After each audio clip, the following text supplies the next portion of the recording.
Welcome back, everybody. Most everybody. All right, so this next little breakout session is going to be another everybody's favorite controversial subject, electric bicycles. Oh boy. So I will throw you into breakout rooms. I don't know if you'll actually get the same people. But for this exercise, just write out yes or no for e-bikes and love it or hate it. Find the common ground with what this is. And I'll give you an example for us. It increases ridership. So try to have that conversation and let's just see where we are with it.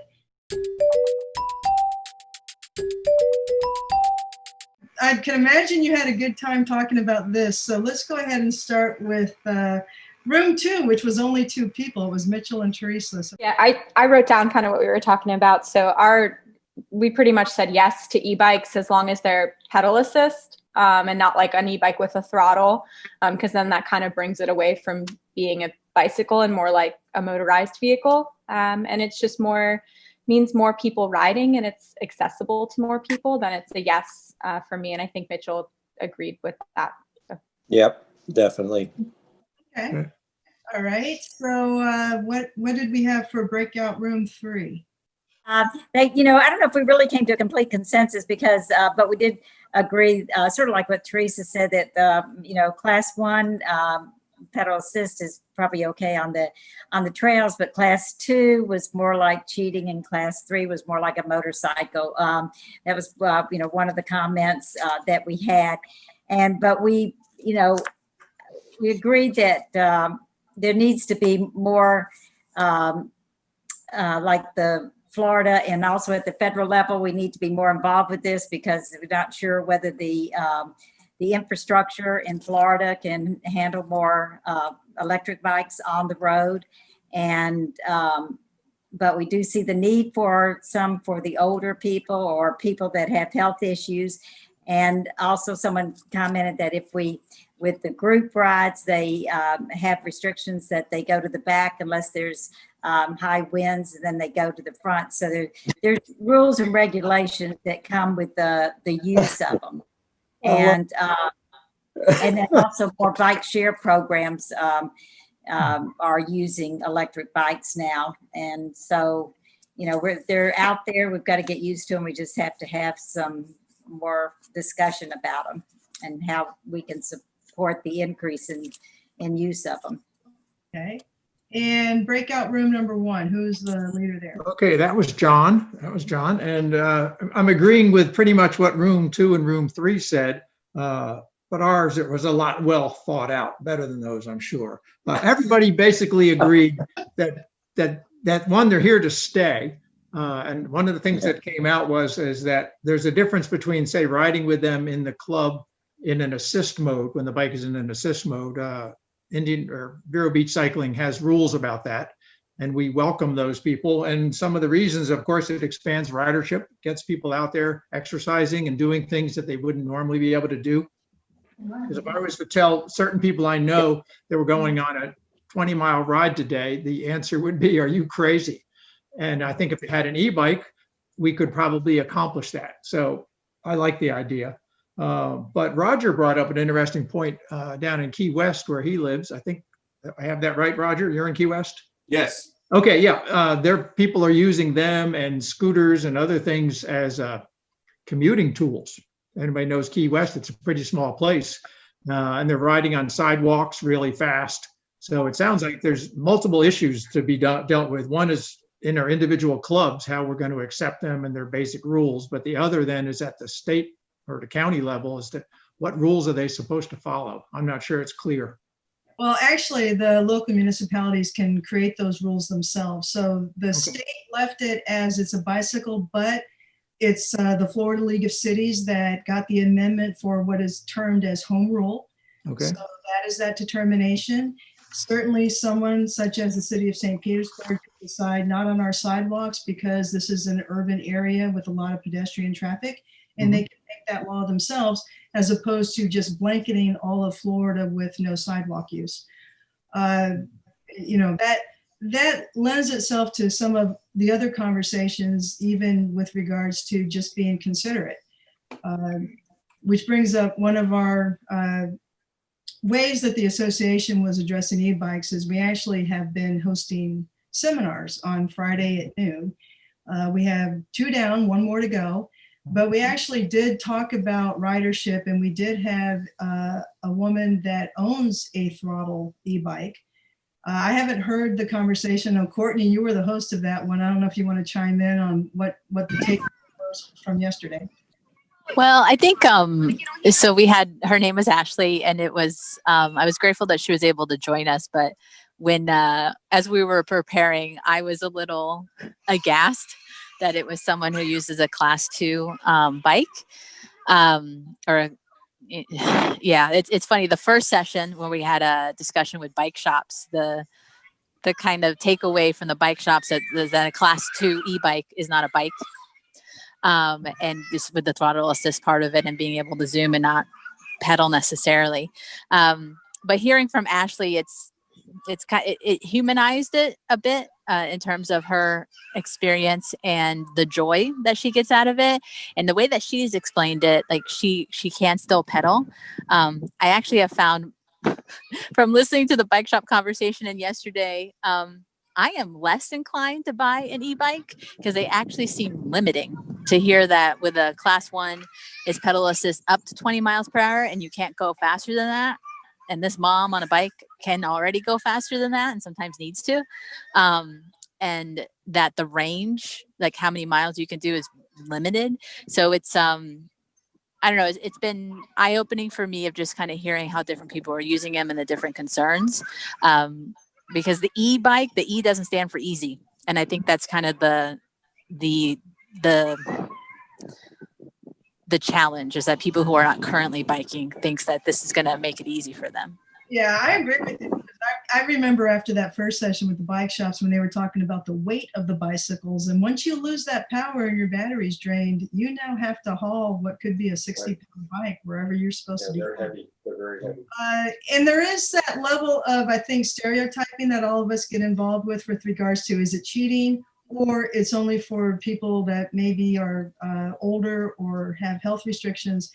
I can tell you from my personal experience, I know a younger couple that lives in North Carolina that actually did away with one of their automobiles and got an electric cargo bike for that very specific reason of, we can use this without, really just overexerting themselves and still maintain a 1-car family.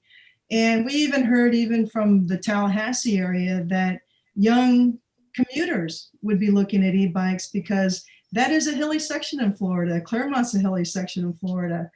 And not every work facility has a shower available. So those are some other ways that people are looking at e-bikes, replacing a car, or even just a means of, yeah, I want to commute, but this ride's a little much. Funny story with my sister. She visited up in Canada, and they were wanting to rent some bikes and go for a ride. And she knew the area was kind of hilly. And the rental place said, you know what, we've got these e-bikes. And she said, okay. Yeah, she was the one, her husband's on the regular bike going up the hill, and she's the one, and I swear she weighs like 110 pounds if. And she's riding up there going, wee! That can have a bad connotation, but she loved the experience and would not have had that opportunity, wouldn't even done that if it wasn't for the electric bicycle. So I've talked to some law enforcement people, and it's too early to get stats. I know some people want to start crunching numbers right away. This law just went into effect in Florida, and it's going to take a little while to source out what's going to be happening. So Roger, I don't know, did Key West look at anything specific with e-bikes?